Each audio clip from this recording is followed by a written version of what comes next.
menyelamatkan bumi ini, bahwa emisi sudah sangat berbahaya, maka gunakanlah angkutan umum massal. Ini semua kebijakan pemegang kebijakan tadi harus memperhatikan itu. Ini malah dibangun lagi tempat parkir, masih mengidolakan parkir mobil pribadi, yang ini sangat kontraproduktif dengan program zero emisi 2030. Ini pancing lagi parkir ke tempat yang paling rawan, Pak. Ke tempat yang paling rawan. Kedua, unsur keselamatan. Kita sibuk. Bengkel aja udah mulai tunjukkan ini kalau jalur penyelamatan segala macam. Bagaimana basement kita lantai 2, tempat parkir dan tempat pertemuan-pertemuan. Bayangkan Pak nanti, kenapa orang tidak berani di bawah? Kenapa? Karena menyelamatkan diri Pak, untuk desain yang berlatar belakang keselamatan. Misalnya pintu Pak, pintu itu harusnya bukanya keluar Pak, bukan ke dalam. Kita kan semua pintu ke dalam. Itu kontraproduktif dengan penyelamatan Pak. Kenapa? Karena ketika terjadi apa-apa di dalam, kita nolaknya keluar, payah Pak. Kan gitu. Nah ini malah bangunan di bawah, ketika ada apa-apa, orang kan mau naik ke atas lebih sulit daripada turun Pak. Makanya gedung-gedung yang potensi bencananya tinggi, itu nggak berani di bawah Pak. Kecuali menyimpan harta karun misalnya, itu bolehlah, karena nggak mudah orang ambil. Ini malah di bawah. Bayangkan, pertama saya ngomong bahwa bundaran 8 kita ini sangat sensitif terhadap kemacetan. Satu. Kedua, parkir kita basement 2 Pak. Yang dampaknya juga nggak kita tahu. Padahal semua, termasuk bengkel Pak Sahabat juga periksa. Pasti ada bagaimana jalur emergensi ya, kira-kira gitu kan. Ini malah berikutnya lagi adalah lapangan Merdeka juga mengemban fungsi sebagai kawasan bencana alam ya, nggak salah. Malah tempat dia didesain ruang tanggap darurat ya. Kalau ada apa-apa jadi orang ke lapangan gitu, kemudian keluar gitu dengan mereka cepat. membuat lumbung kematian di bawah itu Pak. Apa urgensinya? Apa kurang untuk parkir di bawah rel tadi yang kata perencananya nggak cukup Pak? Mau dia semua kesawan tempat parkir boleh, tapi apakah mau misalnya nanti orang dari tip top parkirnya di lapangan mereka? Belum tentu kan Pak. Jadi itu yang dikhawatirkan, termasuk Pak Usman dengan rumah hantu nanti bisa atau kota hantu. Dulu Tamrin Praja konsultasi sama kita, akhirnya kita bilang jangan semua akses hanya ke jalan Tamrin depan. Makanya melalui wali kota Pak Rangkuti waktu itu didengarkan Pak, gimana solusinya? Maka harus dia buat akses keluar. Kenapa? Kalau ada emergensi tidak numpuk. Pertama kemacetan, kedua keselamatan. Maka dipaksa dia beli tanah, tembuslah ke Jalan Bakaran Batu dan Asia. Buktinya adalah, makanya sampai sekarang Bapak lihat, Genset Tamrin Plaza, itu posisinya samping gedung Pak. Karena dulu tanahnya di situ. Wali kota paksa. Kalau tidak diikutkan, tidak dikeluarkan izin. Terpaksa dibeli dengan mahal, tembus ke Jalan Bakaran Batu. Bapak lihat sekarang. Hanya kita bilangkan itu. Yang satu lagi yang di samping kantor wali kota, memang kita nggak sempat komen. Tapi kita bilang, ini sulit. Kenapa? Gedung itu hanya bisa keluar ke kawasan bundaran lapangan benteng. Ke belakang sungai, nggak bisa. Maka ini sebenarnya nggak tepat untuk gedung keramaian. Itu juga lah tadi yang kita khawatirkan, lapangan Merdeka ini tidak bisa lagi, jangan jadi tempat Taman Ria, nggak cocok Taman Ria Pak. Yang cocok tempat orang mengaji-ngaji kira-kira gitu lah. Ini bulan puasa Pak, ya kan? Aku ingat mau flashback dulu, 10 atau 15 tahun yang lalu. Tentang lapangan Merdeka nih. Mungkin di antara para teman-teman Abmido atau Burhan pun, teman Jaya tuh ada beberapa yang sudah meninggal kan begitu. Berjuang untuk lapangan Merdeka nih. Aku ingat persis sekali bahwa yang kita perjuangkan dulu di awal adalah bagaimana membersihkan komersial di situ. Outlet komersial. Itu yang dulu di awal yang kita perjuangkan sekali. Ya kan begitu? Termasuk Jaya. Aku ingat sekali itu. Mana anggarannya, mana ininya, kemana siapa yang mau disalurkan anggarannya. Aku ingat itu Jaya. Ya. Nah, sampai akhirnya kita mengharapkanlah itu Bobi inilah yang bisa menjadi tumpuan kita, mengembalikan lapangan Merdeka ini menjadi lapangan cagar budaya. Bang Alif, ini hancurnya Medan ini karena berjalan pincang. Harusnya kota itu kan ada wali kota, ada DPRD. Sekarang DPRD kan nggak berfungsi sama sekali. DPRD dia nggak berfungsi, alah tukang minta duit ya kau, nitip-nitip. Nah, DPRD pun tidak tahu fungsinya, tidak tahu apa yang dikerjakan, tidak tahu di mana dia harus berbuat, dan Bobi menganggap remeh dia. Jika apapun dilakukan Bobi, dia nggak perlu persetujuan dari DPRD Medan. Iya, Jai. Aku paham, Jai. Nggak peduli. Jai, tunggu, aku paham bahwa itulah memang struktur organisasinya itu memang begitu. Tapi ini kita katakanlah kalau DPRD-nya mandul, tugas kita lah macam Medok ataupun apapun kita yang berjuang sekarang kan begitu. Bang Ali, anggap Bang Ali. mandul nggak apa-apa Bang Ali. Ini DPRD-nya udah mati. Fungsi legislasi apa yang dikerjakannya? Kalau tiga nggak ada, berarti DPRD-nya udah mati. Dalam hal ini kita abaikan aja lah dia, kita anggap udah mati. Begini ya, yang kau bilang tuh penting ya. Aku melihat bahwa kerjasama antara wali kota dengan DPRD itu tidak jalan. Ya, tetapi itu bisa menjadi topik sendiri. Ya, bagaimana hubungan yang tidak baik itu, apalagi kalau ada tadi kata quote-nya titip-titip, itu bisa kita bicarakan sendiri.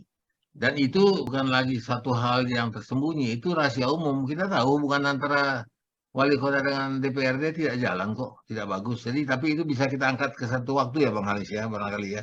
Ya. Itu makanya aku kembali lagi tadi itu kan begitu. Tiba-tiba kan kita kan mendambakan Bobi inilah yang bisa akan mengembalikan keinginan kita masyarakat ini. Dan ternyata memang di era dia lah terbongkar itu semua kan.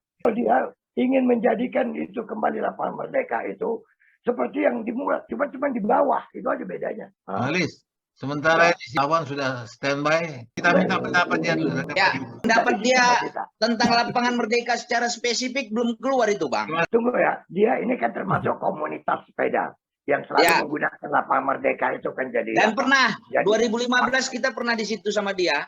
Sawan, ingat nggak gimana ceritanya pernah kulihat bahwa anggota bank nabok kereta api Lansir. Itu kejadiannya kan di kawasan lapangan merdeka itu juga ya. Kejadiannya Ya, kan, pernah, waktu kan? zaman Pak Robert Aritonang. Ya nggak tahu lah, tapi Pak Robert Sawan ada Aritonang. di situ tuh. Betul. Jadi kereta api itu langsir Jadi gitu. mulai dari pagi sampai jam 9 lewat, macet total dibuatnya. Oleh Pak Robert Aritonang, dikejar kereta api yang langsir, ditarik masinisnya ditabuin. Habis itu ada kerjasama. Makanya saya bilang. Nah, setelah itu ada kerjasama. Itu Dan kami menyarankan pada saat pagi hari kereta api jangan langsir dulu. Itu dari jam 6 sampai jam 9. Itu lagi padat-padatnya lalu lintas. Akhirnya dimengerti gitu. Dan kejadian itu sama dengan PLN. Jadi PLN satu hari pernah mati lampu sebanyak 4 kali. Satu hari 4 kali. Satu kali mati hampir lebih kurang 4 jam. Itu PLN. Setiap hari saya pimpin razia di kantor PLN yang dekat Berayan. Setiap hari saya razia di depan pintunya. Nah, akhirnya kami berdamai. Pak Safwan, apa salah kami? Salah kau matikan lampu, lalu lintas macet. Kalau mau matikan lampu, kasih tahu dulu, biar aku taruh anggota di situ. Kalau aku nggak dikasih tahu kau matikan tiba-tiba nanti Kapolda mau lewat, Gubernur mau lewat, kami tak tahu. Akhirnya kami nego, dikasih mesin genset. Kalau lampunya mati, dipakai mesin genset, jadi aman. Jadi Medan tuh harus begitu memang. Harus keras dia gitu. Kita kembali lagi ke lapangan merdeka. Di lapangan merdeka itu ada nostalgia saya. Saya lari nonstop 62 keliling di lapangan merdeka. Pada tahun? Pada tahun itu 93. Dalam rangka? Dalam rangka mau masuk jadi perwira. Oke. Itu lapangan masih enak, masih bagus, central bar-nya oke, karena saya juga dulu pelari nasional atletik. Yang latih saya Pak Yunus dulu, Yunus Batubara, dosen di Unimed. Ya. Jadi nostalgia di situ luar biasa. Tetapi begitu Merdeka Walk berdiri, semua mobil boleh parkir di dalam, sehingga central bar-nya rusak, airnya banjir. Dulu banyak alat-alat untuk kita aerobik, itu alatnya rusak semua karena nggak ada perawatan. Itu zaman Bang Dila. Jadi tolonglah ya, lapangan merdeka ini jangan dijadikan ajang bisnis dengan memanfaatkan uang negara. Uang negara diambil untuk bangun, akhirnya nanti disewa-sewakan, kita nggak tahu kemana larinya nanti uang-uang sewa lapangan merdeka itu. Jadi ini perlu dikaji ulang lagi. Apakah sepenting itu, apakah sememanfaat itu untuk lalu lintas di Kota Medan? Saya rasa tidak begitu. Banyak hal-hal lagi yang bisa dilakukan.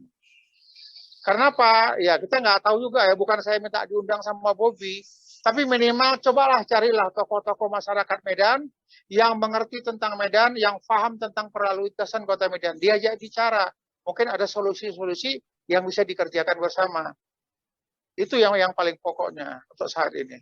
Ya, sedangkan orang yang tujuannya aja ingin berkonsultasi dengan Pak Bobby aja tadi pergi. Apalagi mau manggil-manggil orang lagi. Kita mau lihat ya bagaimana kira-kira apa yang akan terjadi ya. Kalau misalnya Pak Sawan bisa melihat. Sekarang aja Pak Sawan bahwa lapangan Merdeka itu kan macet ya. Iya. Nanti setelah menjadi tempat parkiran 600 mobil di lapis 2 underground, bagaimana kira-kira nanti jadinya? Tidak banyak membantu tentang perlalu lintasan Kota Medan. Kalau lalu lintas Kota Medan mau aman, lancar ke depan, tingkatkan angkutan umumnya. Bukan mobil pribadi disiapkan lapangan parkirnya. Ya, kita harus berani menekan masyarakat itu, jangan diberikan kebebasan. Masyarakat boleh diberikan kebebasan, tapi ada aturan main. Jadi kalau memang dipaksakan lapangan Merdeka itu hanya untuk parkir orang-orang kaya yang berduit, yang banyak mobil. Tak bermanfaat oleh rakyat kecil. Ya, tapi karakter orang Medan kan lain. Apa? Enak kali kau bilang, aku tak boleh beli mobil, katanya kan gitu. Kau beli uang-uangku, katanya kan gitu. Kalau urusan parkir, urusan pemerintah kota lah, katanya. Bangunlah itu. Ini orang Medan. Lain Bang orang Kalis, lainnya, Pato. kalau itu saya mau ngebom aja mulai sekarang. Lapangan Merdeka bukan tempat parkir, titik. Ya. Ya, itu Lapangan Merdeka itu adalah pusaka kota, situs proklamasi. Ya, jadi lapangan Merdeka juga bukan tempat berbisnis. Yang tadi diindikasikan oleh Pak Safwan, setelah nanti dibuat di lobang-lobang di bawah, dikasih dandanan lagi tempat-tempat untuk dia ruko-ruko untuk jualan. Ini nanti kemudian diketeng-keteng lah nih oleh Pemko nih, kerjaannya receh-receh ini ya kan, untuk menarik keuntungan tapi bukan atas modal sendiri, atas uang negara, ya.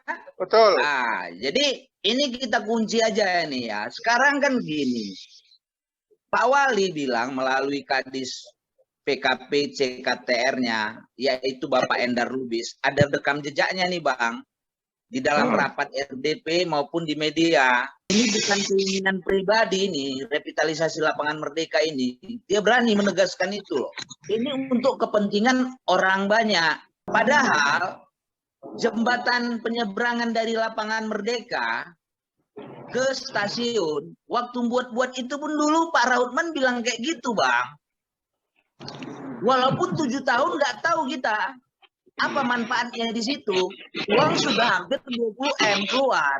Dia harus bisa membilangkan bahwa ini bukan keinginan Pak Wali, maka tunjukkanlah desain perencanaan itu. Coba aja stakeholder yang sudah bercakap ini, yang meributkan, mengkomplain ini, coba dia expose. Tunjukkan bahwa ini bukan keinginan dia. Ini adalah dalam konteks kepentingan untuk pengembangan Kota Medan ini. Bahwa revitalisasi lapangan Merdeka ini untuk memperkuat bahwa dia adalah situs cagar budaya. Coba itu tunjukkan dulu. Artinya kita menyuarakan itu dulu. Jangan dia menjawab, tetapi jawaban ini dia ngabur gitu loh. Kenapa kita bilang kabur tadi? Dia bilang ini kan tidak ada kepentingan ini pribadinya Pak Wali. Kriteria dari satu cagar budaya, apakah ada tercantum di situ juga bisa dijadikan tempat bisnis, tempat parkir? Jadi Bang, nanti di situ ada juga Bang, cagar budaya itu yang utuh harus tetap dipertahankan. Seperti misalkan Bang, dia benda-benda kayak benda-benda arketip atau Borobudur itu kan akan tetap dipertahankan Bang, keasliannya Bang. Bisa juga dia dimanfaatkan Bang. Dimanfaatkan itu seperti misalkan dia kayak kantor pos atau bangunan itu cagar budaya yang tadinya itu untuk perkebunan, tapi sekarang diisi juga untuk kafe misalkan. Berarti ada sentuhan-sentuhan fungsi ditambahkan fungsi baru. Yang ketiga ada namanya pengembangan. Dia mungkin masuk pada kata pengembangan ini, Bang.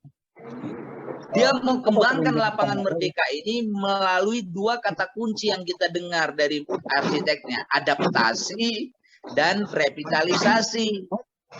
Adaptasi yang dia maksudkan itulah yang mau dibuat menjadi Taman Ria. Padahal lapangan Merdeka ini bukan Taman Ria kayak gituan. Nanti dibuatnya, Abang lihat aja desain yang pernah disampaikan oleh arsiteknya itu, gitu loh.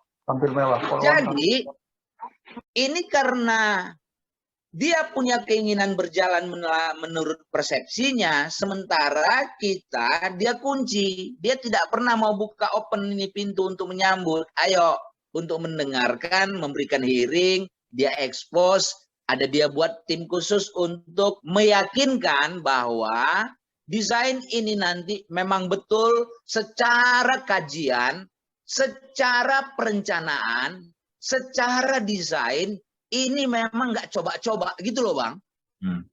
Ya. Bukan coba-coba gitu. Karena memang sudah ada evidence, maksudnya udah ada bandingan-bandingan dengan yang lain yang dianggap berhasil, kan gitu. Itu kan harus kita tahu, Bang. Abang membilangkan abang bisa nendang 10 kali gol, kalau abang sebelumnya pun nggak pernah nendang 1 kali gol, gimana kita yakin gitu loh. Abang bilang abang bisa nendang 10 kali gol karena abang pun udah bilang dulu. Pernah dulu abang juga punya pengalaman 7 kali di situ mencetak gol, di sini 5 kali, di sana 3 kali. Ini saya akan cetak 10 kali. Kita enak dengarnya, kita yakin. Bahkan kita doakan, semoga Bang Kalis di event ini bisa 10 kali gol biar dapatkan medali emas. Nah, ini, desain ini, dia nggak pernah perlihatkan dan beri kesempatan untuk mengkonfirmasi apa-apa yang diinginkan publik, kritik-kritik publik. Dengan gaya bahasa yang lebih sederhana bahwa desain ini tidak pernah dipublikasi. Ya, paling publikasinya itu sepihak dengan cara dia pasang, dia print, dia tempelin di dinding-dinding itu. Ya gimana kita di situ untuk menghadapi dialog? Kita kan nengok-nengok hanya nengok-nengok kayak spanduk.